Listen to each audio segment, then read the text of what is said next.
بسم الله. إخواني أخواتي في الله السلام عليكم ورحمة الله وبركاته. Je vous demanderai, Inch'Allah, d'écouter ce discours que j'aimerais vous faire part.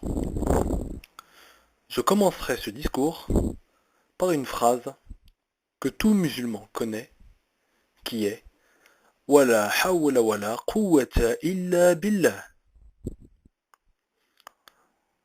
Dans une traduction approximative, il n'y a de pouvoir et de puissance qu'en Allah. Pourquoi je dis ça? Je dis ça car en ce moment, j'ai honte. Mais j'ai honte de quoi? En ce moment, j'ai honte de cette communauté qui ne fait que critiquer, qui crée la désunion au lieu de conseiller. Donc je dirais à ces gens-là, est-ce qu'ils connaissent l'art de conseiller? En effet, sur Twitter, sur Facebook, un peu partout, certains ont 15, 20, 25 ans, voire plus, et se permettent de juger avec leur niveau de science. Effectivement, de nos jours, quand on voit une photo, une vidéo qui vous choque sur un prédicateur, sur un prêcheur, tiens, d'un coup tout le monde est savant. Subhanallah. Il faut savoir, il faut savoir que le meilleur des hommes était et restera le prophète alayhi salatu wassalam ala Rasulullah. Et ça, personne ne me dira le contraire. Subhanallah. Wallah, je vous jure que j'ai honte pour vous. Effectivement, je suis d'accord que les mises en garde existent, mais elles ne se font pas de cette façon, loin de là. La mise en garde, c'est tout un art. C'est tout un art et une façon. Mais vous n'avez rien compris. Du jour au lendemain, tout le monde est savant. Du jour au lendemain, tout le monde sait qui est égaré. Du jour au lendemain, les gens savent qui est droit, qui est égaré. À croire qu'ils savent déjà qui va aller en enfer et qui va aller au paradis. Wala hawla wala quwwata illa billah. Et vous dites que vous connaissez la religion, que vous suivez les pieux prédécesseurs. Je parle pour moi-même, sans fausse modestie. Mais nous sommes loin de tout ça. Beaucoup ne savent faire la prière correctement, beaucoup ne connaissent le Coran de cœur, beaucoup n'appliquent pas vraiment les piliers de l'islam dans le fond et dans la forme, et vous vous permettez de critiquer. Mais qui êtes-vous, ya astaghfirullah? C'est toujours les mêmes critiques qui reviennent, subhanallah. Ils se permettent de décortiquer les vidéos, les photos des autres pour trouver le moindre défaut. Subhanallah, le moindre défaut. C'est une grave maladie. On s'occupe des autres et on s'oublie soi-même. Au lieu de corriger nos fautes, entre guillemets, on s'amuse à corriger les fautes des autres. Au lieu de rappeler de manière douce, on passe son temps à reprocher au lieu de conseiller. Ad-din nasiha. Le din, c'est la religion, c'est le conseil. La religion, c'est pas le reproche. Malheureusement, le shaitan s'amuse avec eux. Donc, pour pouvoir porter un jugement,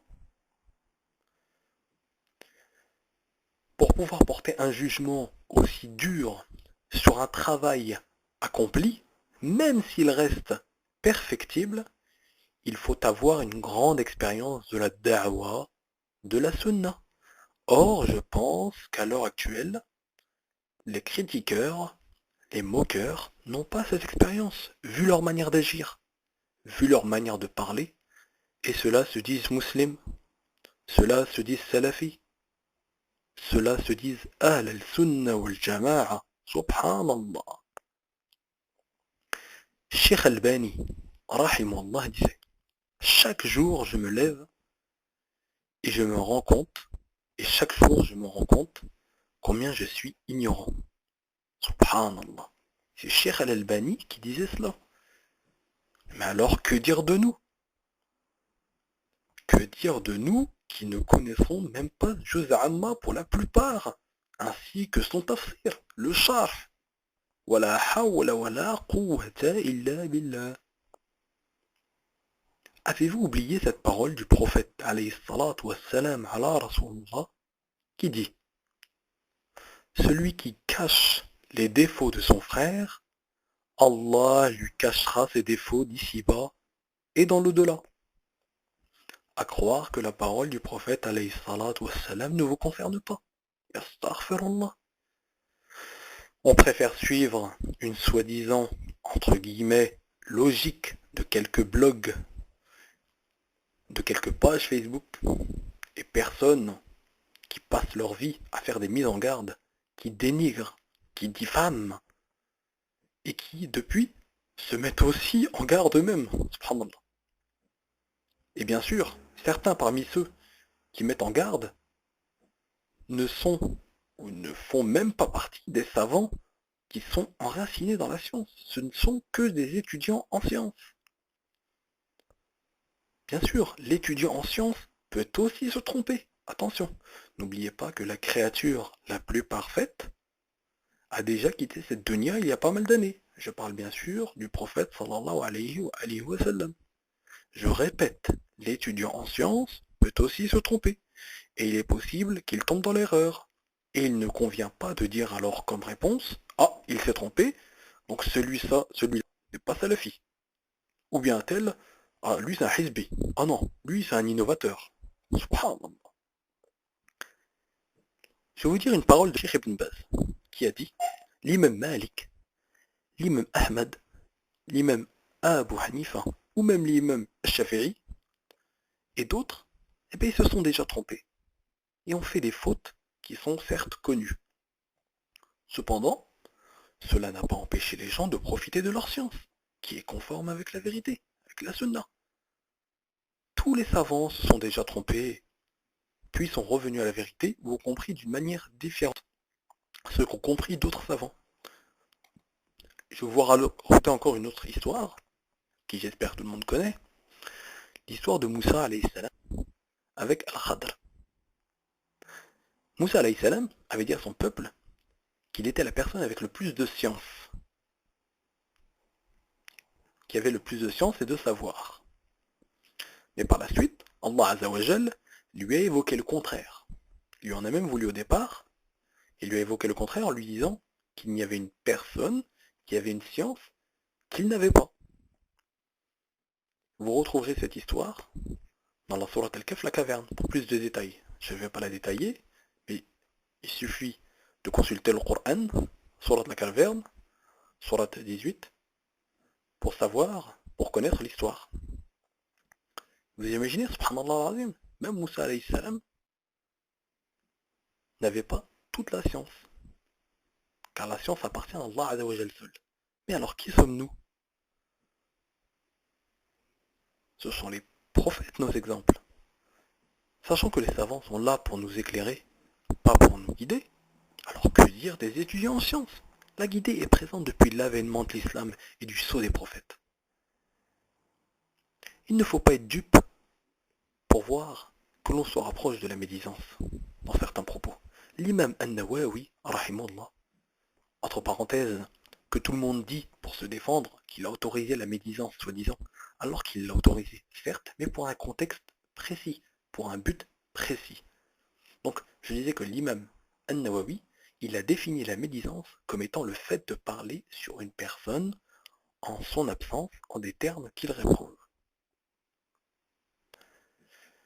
D'après Abu Huraira, radiallahu anhu, le messager d'Allah, sallallahu alayhi wa sallam, a dit: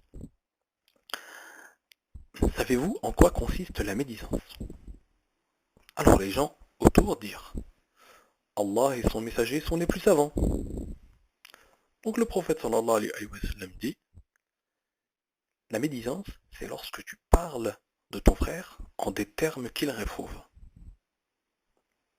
Alors les gens dirent: vois-tu, si ce que je dis sur mon frère est ce qui existe réellement en lui. Le prophète sallallahu alayhi wa sallam répliqua: si ce que tu dis existe réellement en lui, alors tu auras médit. Et si ce que tu dis n'existe pas, alors tu l'auras diffamé. Subhanallah. Hadith authentique, rapporté par Muslim Abu Dawud al-Tirmidhi. Un autre hadith, d'après Ibn Omar radiallahu anhu, le message d'Allah sallallahu alayhi wa sallam a dit: celui qui profère des propos diffamatoires contre un croyant, Allah le plongera dans la famille qui coule les gens de l'enfer. Hadith sahih, rapporté par Abu Daoud. L'imam Abbadi rahimullah dit que médire sur un musulman est une caractéristique de l'hypocrite et non du musulman. Qu'Allah leur fasse miséricorde, mais combien sont-ils à médire sur une personne, tout en faisant croire que ceci est une mise en garde, subhanallah, alors qu'en fait, ce n'est que souvent que par manque de science, par manque d'information, par passion, par jalousie, animosité, haine et traîtrise envers la personne médite. Car si cette fraternité était sincère, eh bien la personne irait corriger les défauts de son frère en secret, afin que son frère soit guidé. Mais plutôt, à l'heure actuelle, il préfère le voir méprisé et rabaissé aux yeux de la communauté, en faisant passer ceci par une mise en garde. Ah! Mais le jour où les secrets seront dévoilés, ils n'auront ni force ni secoureur. Et seul Allah Azzawajal sait. Allah Azzawajal est le seul à connaître le degré de foi de chacun, et le seul à connaître toute chose. D'après Abu Umama radiallahu anhu, le prophète sallallahu alayhi wa sallam a dit: je garantis une maison. Écoutez bien, je garantis une maison à la périphérie du paradis à celui qui délaisse la polémique, même s'il a raison.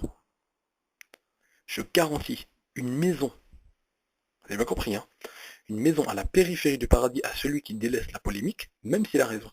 Une maison au milieu du paradis à celui qui délaisse le mensonge, même s'il plaisante. Et subhanallah, une maison en haut du paradis à celui qui améliore son comportement. Hadith rapporté par Abu Daoud et authentifié par Shah al-Albani. Subhanallah. Donc pour pouvoir juger, critiquer quelqu'un, il faut avoir suffisamment de science et des raisons valables. Et je pense qu'il n'appartient à personne, et je dis bien personne, de dire qu'un tel est égaré. Seul Allah Azzawajal peut juger ses créatures. Surtout si cette personne est musulmane et qu'elle suit la sunna authentique. En attendant, occupons-nous de nous-mêmes, car on a assez de défauts à corriger. Subhanallah, il est où le bon comportement? Même le prophète, alayhi salatu wassalam, ala rasulullah, ne s'est pas comporté comme ça envers les mécréants, envers les Quraysh.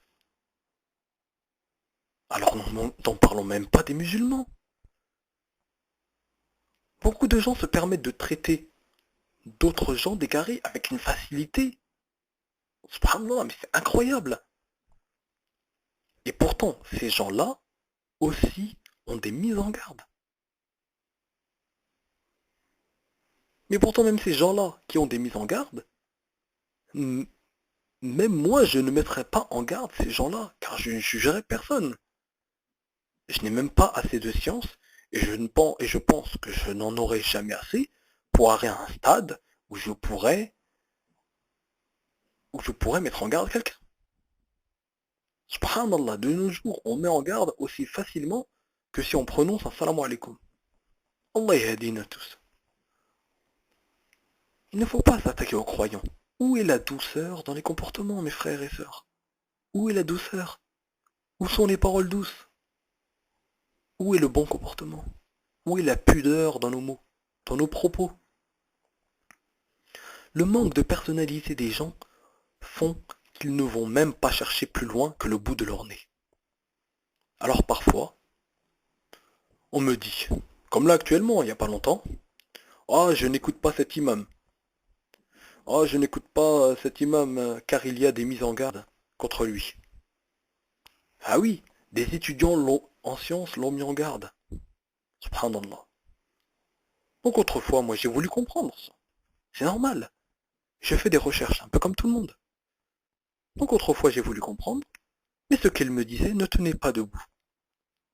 Et au final, j'ai voulu des preuves. Et les personnes me disent, on m'a dit, non, certains disent, apparemment, subhanallah, aucun fondement dans leurs propos, aucun fond, que de la forme. Donc je ne les écoute plus. Mais je reviendrai sur cela dans le discours après, avec des sources pieuses. Vous allez voir, vous allez comprendre, en espérant, Inch'Allah, que votre cœur soit apaisé par ces propos, alhamdulillah. Car je ne veux que le bien de mes frères et de mes sœurs, et que l'on se rejoigne tous au paradis par la miséricorde d'Allah Azzawajal. Donc, si vous avez quelque chose à dire, allez voir la personne concernée, en face. Je dirais que les gens qui critiquent ont un manque de personnalité et de savoir.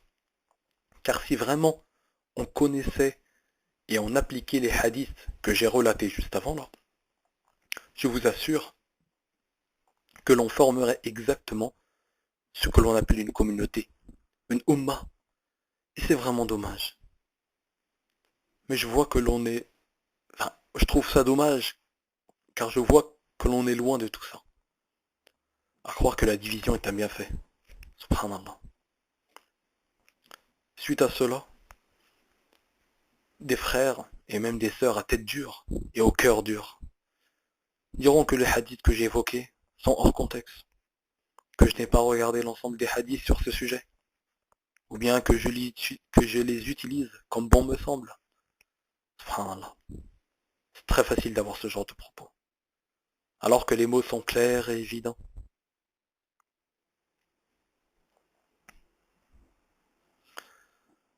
Malheureusement, ce sont toujours les mêmes réponses que l'on entend maintenant pour défendre un point de vue. Moi, je ne défends personne. Je ne défends pas un point de vue. Mais je crains Allah. Comme toi aussi qui m'écoutes, je suis sûr que tu le crains, alhamdulillah. Effectivement qu'il faut se renseigner sur une personne. Mais les suites ne doivent pas se faire de cette façon. Les hadiths sont clairs et les mots sont évidents. Bien sûr qu'il y a des égarements. Bien sûr qu'il y a des sectes. Bien sûr qu'il y a des innovations. Et la aqidah sahiha, la aqidah islamiyya, est là pour nous guider, pour nous situer, afin de se baser sur ce que l'on appelle al-haqq, la vérité, selon la parole d'Allah et les principes pieux de la sunna du prophète alayhi salatu wa salam. Donc pour faire suite à mes propos, je vous relate, je vous fais suivre quelques paroles de savants pieux qui j'espère en fera réfléchir plus d'un sur cette nouvelle mode qui se répand dans les villes, voire même au sein des mosquées. Cheikh Al-Uthaymin, rahimullah, a dit, de ces gens, de ces gens, et parfois, ces gens rassemblent les erreurs commises par certaines personnes connues, puis ils les propagent au grand jour et ne tiennent pas compte des bons côtés des individus qu'ils ont visés. Et ceci est une erreur. Ceci est une erreur. Et il n'est pas nécessaire que je donne un exemple de cela. Mais d'après les informations qui me parviennent, lorsqu'ils constatent que les jeunes ou la plupart des gens se rallient autour d'une personne, alors ils se mettent à chercher ces erreurs et à les regrouper. Personne n'est à l'abri de l'erreur, mais eux font de cela une raison pour dénigrer. En vérité, ce sont eux qui causent le plus de tort, non pas à la personne elle-même, mais carrément à l'islam. Car en réalité, à partir du moment où cette personne représente l'islam et prêche à l'islam, alors la critiquer revient à critiquer ce à quoi elle appelle. Subhanallah.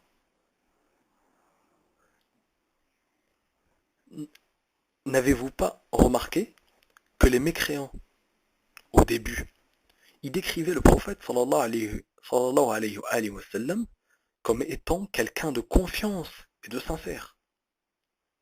Puis, lorsqu'il a eu la révélation, lorsqu'il est venu apporter la vérité, qu'est-ce qu'ils ont fait? Eh bien, ils se sont mis à lui coller tous les défauts afin de faire fuir les gens de lui. Il n'y a pas de doute que le comportement des ennemis des prophètes restera le même jusqu'au jour de la résurrection. toute personne qui accomplira le prêche des prophètes rencontrera face à lui le même genre d'individu. Et ça, c'est Cheikh Al-Uthaymin rahimahullah qui l'a dit. Une question posée à Cheikh Ibn Baz, et la même a été posée aussi à Cheikh Al-Uthaymin rahimahullah. La question est, est-il permis de citer les noms des prêcheurs lorsqu'ils commettent des erreurs dans certains sujets afin de répliquer sur eux à travers des enregistrements audio? De quelle manière se fait la réplique? Est-ce en parlant sur eux et en informant les gens à leur sujet afin qu'ils se méfient de leurs livres ou non? Réponse de Cheikh Ibn Baz.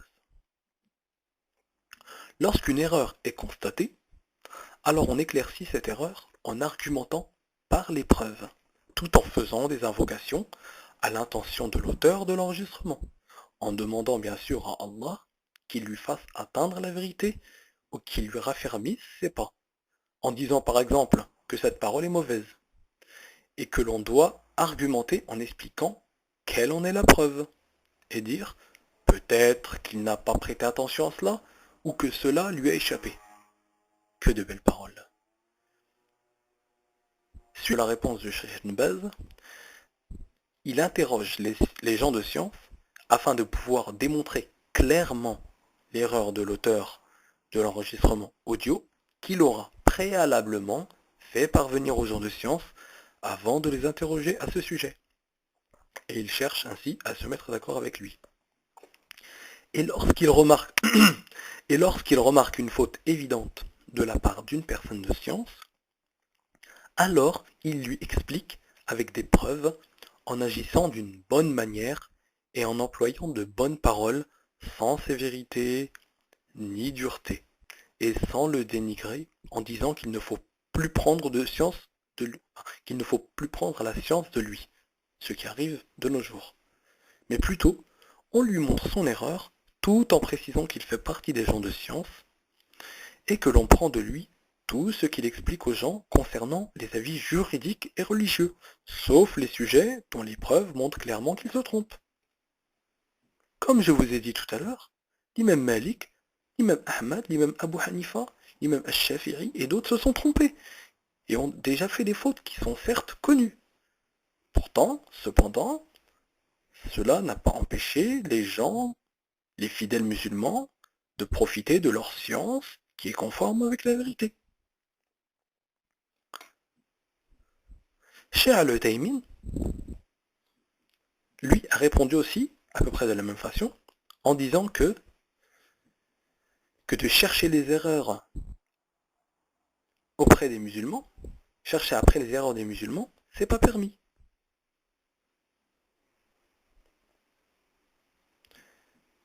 Celui qui traque les erreurs de son frère, Allah sera à l'affût des siennes. Et celui dont Allah est à l'affût de ses erreurs, alors il le dévoilera au grand jour. Il ne nous est donc pas permis de chercher ainsi les erreurs, et chercher les erreurs est une erreur en soi. C'est-à-dire que celui qui commence à chercher les erreurs des gens est lui-même dans l'erreur. Notre devoir concernant celui ou celle qui commet une chose critiquable est de défendre notre frère lorsqu'on entend quelqu'un le critiquer, en disant « on sait rien, peut-être que cela n'est pas clair pour lui, ou peut-être a-t-il une mauvaise interprétation ». Surtout lorsque cette personne est connue pour son honnêteté, sa sincérité et son amour pour la propagation de la science. Donc pour en revenir à ce que je disais tout à l'heure, Cheikh Al-Albani rahimahullah disait de ne pas perdre son temps dans la critique les uns des autres et de ne pas dire un tel est comme ci et un tel est comme ça, car primo, cela ne fait en rien partie de la science, et secondo, cette façon de parler, elle durcit les poitrines, et cela engendre la haine et l'inimité dans les cœurs. Donc je vous conseille de ne pas vous aventurer dans de telles profondeurs, car en réalité, nous nous plaignons maintenant de ce groupe qui exagère dans l'éloge concernant ceux qui s'affilient à la da'wa, au livre et à la sunna, ou comme nous disons nous-mêmes, la da'wa salafia. Or, dans certains statuts, que ce soit Facebook, Twitter, qu'importe, même dans certains blogs, dans certains commentaires, les gens qui critiquent, qui mettent en garde, sont complètement en dehors de tout cela. Ils sont complètement à côté de la plaque. Craignez Allah Azzawajal. Occupez-vous de votre personne et recherchez vos défauts. Oh oui, subhanallah, occupez-vous de votre personne et recherchez vos propres défauts. Hadith de At-Tirmidhi, Abu Daoud et d'autres. Celui qui suit les défauts de son frère musulman, Allah suivra les siens. Et celui dont Allah suit ses défauts, il lui dévoilera au grand jour même ceux qu'il a commis seul dans sa demeure. Donc craignez Allah Azzawajal, préservez votre langue et sachez que la mort est derrière vous. Vous serez jugé pour tout ce que vous aurez prononcé ou écrit, exposé, propagé ou ce par quoi tu décris les autres. Avant d'en finir, je vais encore relater une belle parole du Cheikh Ibn Baz, qui j'espère en fera taire plus d'un. Ce qui est devenu banal à notre époque est que beaucoup de ceux qui s'attribuent à la connaissance et appellent au bien tombent dans la critique de plusieurs de leurs frères, qui sont des prédicateurs bien connus, et touchent à l'honneur des étudiants en sciences et des prêcheurs.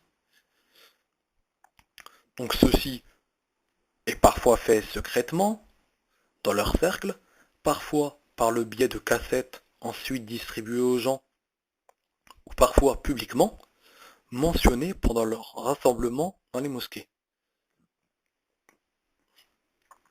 Et ce fait s'oppose au commandement d'Allah Azzawajal et de son messager alayhi salatu wassalam.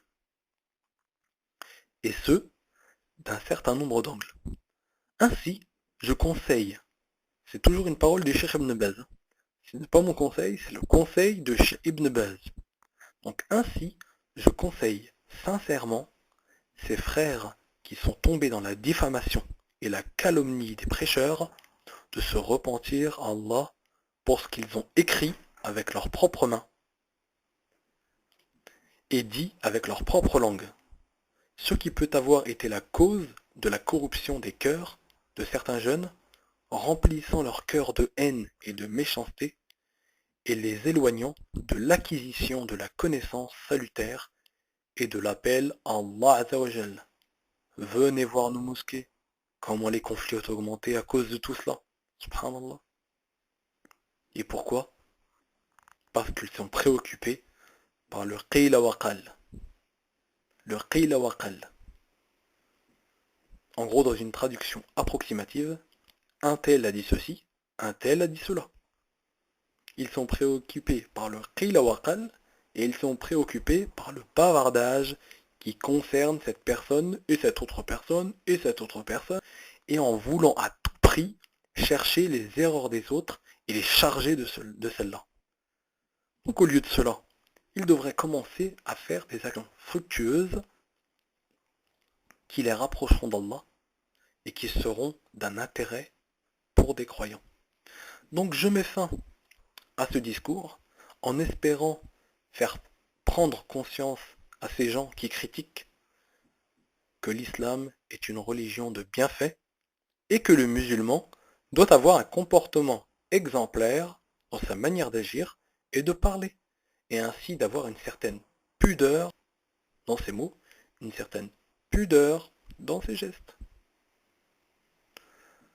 Nous implorons Allah Azzawajal de nous accorder, ainsi qu'à nos frères musulmans et à nos sœurs musulmanes, la réussite dans ce qu'il aime, la réussite dans ce qui le satisfait, d'améliorer les situations des musulmans, d'améliorer les situations des musulmanes, d'unir leur cœur et de les guider vers les sentiers de la paix.